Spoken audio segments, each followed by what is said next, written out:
Assalamualaikum warahmatullahi wabarakatuh. Pada kesempatan kali ini kita akan membahas tentang tata cara sholat dalam keadaan tertentu. Lebih tepatnya, kita akan membahas tentang tata cara sholat bagi orang yang sakit.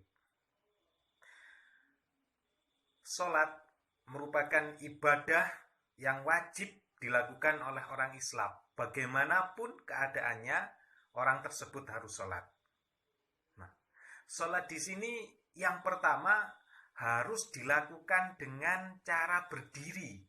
Ketika kita dalam kondisi sehat, normal, maka kita wajib melaksanakan sholat dengan cara berdiri. Kemudian, kalau kita tidak mampu sholat dengan cara berdiri, maka kewajiban kita tetap harus sholat dengan cara duduk. Itu urutan-urutannya.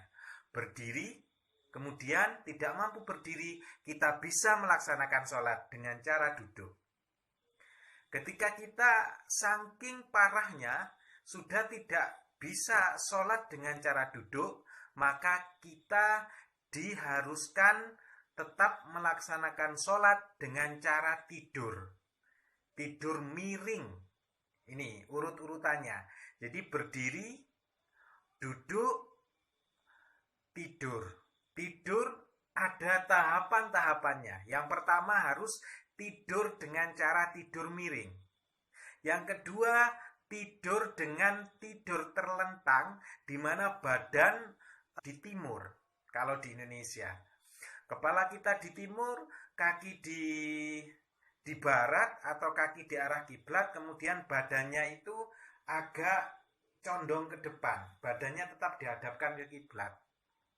Nah, boleh dipasang pengganjal berupa bantal, atau kita boleh minta bantuan orang lain untuk dibopong atau istilahnya dirangkul dari belakangnya. Kemudian kalau kita tidak mampu saking parahnya, maka kita boleh sholat dengan cara tidur terlentang, kepala tetap di timur atau berlawanan dengan arah kiblat kepalanya, kemudian cuma badannya rata. Badannya rata, mungkin kepalanya cuma diganjal bantal saja. Itu urutan selanjutnya. Urutan yang terakhir, ketika kita sudah tidak mampu sholat berdiri, apalagi tidak mampu sholat dengan cara duduk, sudah tidak mampu. Sholat dengan cara tidur miring tidak mampu. Sholat dengan cara tidur terlentang juga tidak mampu. Maka kita tetap sholat dengan cara sholat pakai isyarat mata. Kalau masih memungkinkan untuk bergerak, maka rukuknya dan sujudnya tetap menggerakkan kepala ke sebelah atau miring ke sebelah kanan. Gitu.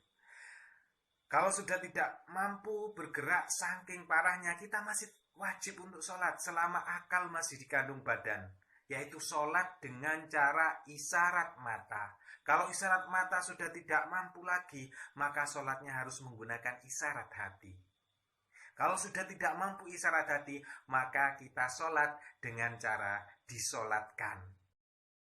Sholat duduk yang paling utama adalah duduk iftirosi atau duduk seperti posisi tahiyat awal. Sedangkan rukuknya dengan membungkukkan badan sampai kepala lurus tempat sujud.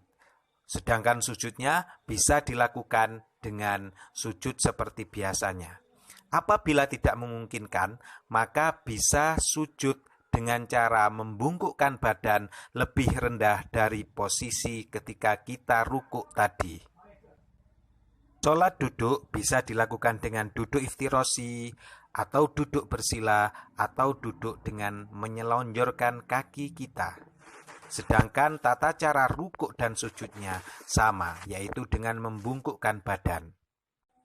Berikutnya adalah tidur miring, kepala berada di arah utara dan badan menghadap ke kiblat. Untuk rukuknya kita bisa memiringkan kepala kita. Kemudian sujudnya miringnya lebih ditekan lagi sampai mencium tanah atau bantal. Kemudian tidur terlentang, kepala di timur berlawanan dengan arah kiblat. Untuk badan depan tetap dihadapkan ke kiblat. Makanya diganjal dengan bantal yang agak tinggi atau dibopong oleh orang lain. Untuk rukuk dan sujudnya tetap memiringkan kepala. Apabila tidak mampu dengan cara ini, bisa dengan cara tetap posisi yang sama, tidur telentang, tetapi posisi badan kita bisa diratakan. Yang penting telapak kaki kita diarahkan ke arah kiblat.